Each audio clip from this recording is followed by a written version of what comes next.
We're starting Be'ez Siman Lamed Gimel of Sefer Vayoel Moshe, and the subject is that the Rabbi is asking a few kashas here on the Shalosh Shevuos about basically where they brought in halacha and the Rambam, and what's the nature of the Shvuah, how could it be a harg v'al yavor according to the Maamar, and how is it b'chlal take effect. We're going to see in the next couple of Simanim. Now the Maamar was the one who said that it's harg v'al yavor, that one must be killed rather than violate the oath. And the question is, in Lamed Beis, the question was, how could the Maamar say this? It's against the klal that there are only three aveiros there, harg v'al yavor. Okay? Uma shehem Maamar zal b'lashon hamedrash, and he's saying, the Maamar brings this as a pshat in the Medrash. So it's not the Maamar saying it, it's Chazal saying it, right? So the Maamar loads this in. He learns this into the Lashon HaMedrash.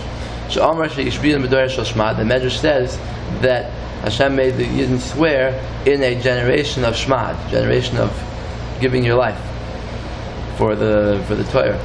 Ein zer raya muchrachas. The Medrash is not a complete proof to the Maaral's words. Kol kach. This Medrash can't be used to produce a new din that's against what we know about Shas. We know there are only three aveiros there, harg v'al yavor. The Medrash doesn't say explicitly like the Maamar that there's a din shmad, there's a din of harg v'al yavor on the Shalosh Shevuos. El shehishpion b'doyer shel shmad. The Medrash just says that he made them swear in the generation of Shmad, which could mean that he made them swear by the generation, or whatever, using the kedusha and the greatness of the Yidden who gave their lives for Shmad. Hashem made the Yidden swear, but it doesn't say explicitly that the oaths themselves have a din of Shmad. It doesn't. That's not the only way to learn the Medrash. It doesn't force the Maamar to learn that the koyal psak halacha sheyesh lo din shmad can move on. That the Medrash really means that the Shalosh Shevuos themselves have a din of shmad. Ushari pshatim lo ninalu. The gates of learning other ways, learning the Medrash, are not closed. There's always other ways to learn. Yeah. Yes. So it's not, the Maamar is not forced to say this.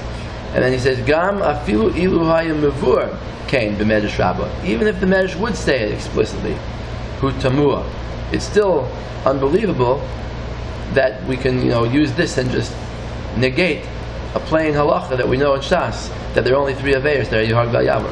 The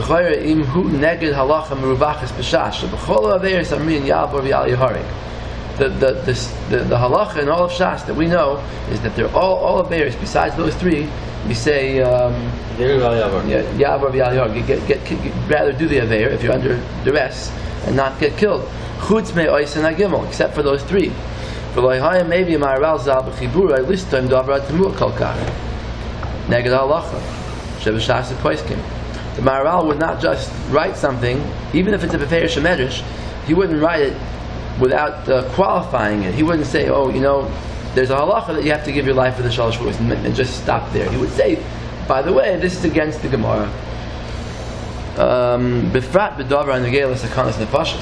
since this shaila has to do with danger to life. For sure, the Maamar wouldn't just leave it at that and not say anything. He would say, this is against the Gemara. It's a sakana for the whole Jewish people. He doesn't even mention anything. He doesn't even raise like a suffix that maybe this is a machlokes, maybe it's not.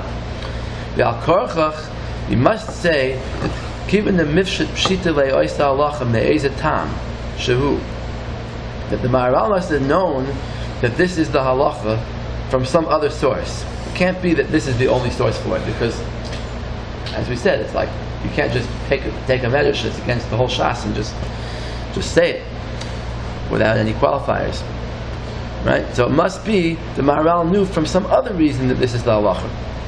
D'chein adin pashet shehu b'harg v'al yavor. And that's why he learned that shot into the Medrash. But not that the Medrash is the only makor, the only source for that statement. Okay? So So then we have to understand what was that other source. How did the Maharal know that this is Yarg Vayavor? Okay? Yes. Okay, next kasha. Gam Ein Muban Kol Kach. There's also it's also shver the whole case that the Maharal brings here. The Masha Nasa Al Yidei Kfir Shal Ariga Rachmana Litzlan Ein Zeh Cheres. That the whole issue of the Shevuos is to free yourself from Galus. Well, if the guy is coming with a gun and pointing it at the Yid and saying, "Go up and make a Medina," so basically he's still in Galus. He's following the guy's command. Yeah. This is really I mentioned before when we were learning Siman Chaf, I think Kasher in his Sefer the Tkufa Gdoila, when he attacks the Rebbe, he asks, this is one of his questions. He says basically that this whole case that the Rebbe is describing here, that a nation is ruling over the Jews in Eretz Yisrael and somewhere else, and they say all Jews go to Eretz Yisrael, and they force them at gunpoint. That's not really. If we resist that itself is Merida B'Umois. Okay, if you resist it, you're Merida B'Umois. And if you comply with what they're saying, you're not freeing yourself from Galus. You're acting under their command. The Mashanasa Al Yidei Kfir Shel Ariga Rachmana Litzlan Ein Zeh Cheres. If they're forcing at gunpoint, that's not freedom. Why is that called forcing the end of Galus? These next few lines were added in the second printing. Yes. In 1960, I think. So, because originally it was printed just to say Sefer Maamar Shalosh Shevuos, and then it was printed with the other two Maamarim, Yishuv Eretz Yisrael and Lashon HaKodesh. And when he printed that, he went through the whole Sefer, and some things were added in. So this line, he answers his question here, that it's possible to learn the Maharal different. It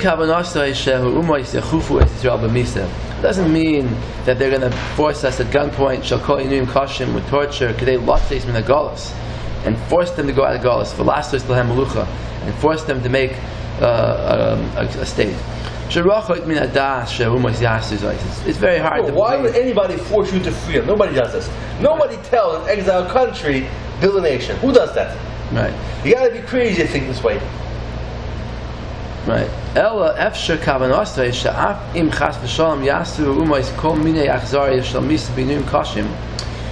it could be means that the Goyim will make all kinds of torture and killing, and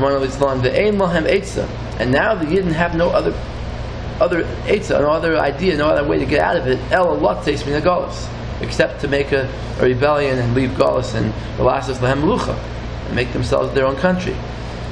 So that's what the Maharal meant. Mikol Makom Oster Shehu Kedin Shmad.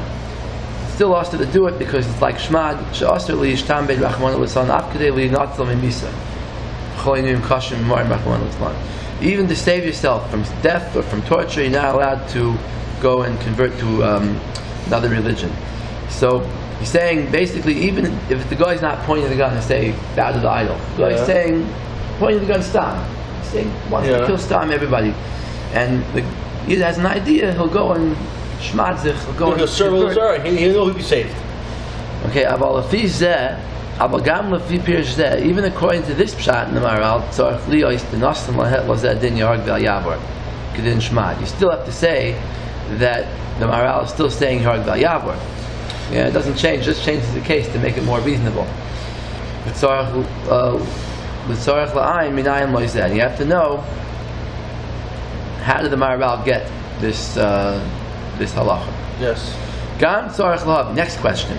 This is the third question so far in this Siman. Gam tzarech lahav in lashon Rambam zal. V'yigeres Teiman. We recorded last week the Rambam Yigeres Teiman sheharich ba'azhara shaloi lidchok case that he speaks about not forcing the end. The Jews of Yemen had this false Mashiach and they were supporting him. So the Rambam says v'chasav ezel l'shoyna. He says l'vishi yada shloimoi beruach hakodesh, that Shlomo Melech knew with his Ruach HaKodesh that the Yidden would have make an attempt to rise up from Galus before the proper time, and v'hizir milas, and he warned them not to do it. V'hishbiyahu umah al derech mashal. He made the nation swear through a mashal, through an allegory. Well, that's Pashup Pshat. He's not going to learn that way. Look, V'yomer hishbati eschem, and he said, I make you swear. So So frek the Sam Rebbe, that doesn't make any sense. The kivan she chashav zois the shvuah chamura. Since the Rambam is saying that this is a really serious thing, this oath, and he's warning him not to be over on it, and he says that terrible punishments could come. So then, why does the Rambam just say that it's a mashal? Is this just the whole thing that the Rambam is saying is just a mashal? He doesn't really mean it. Okay.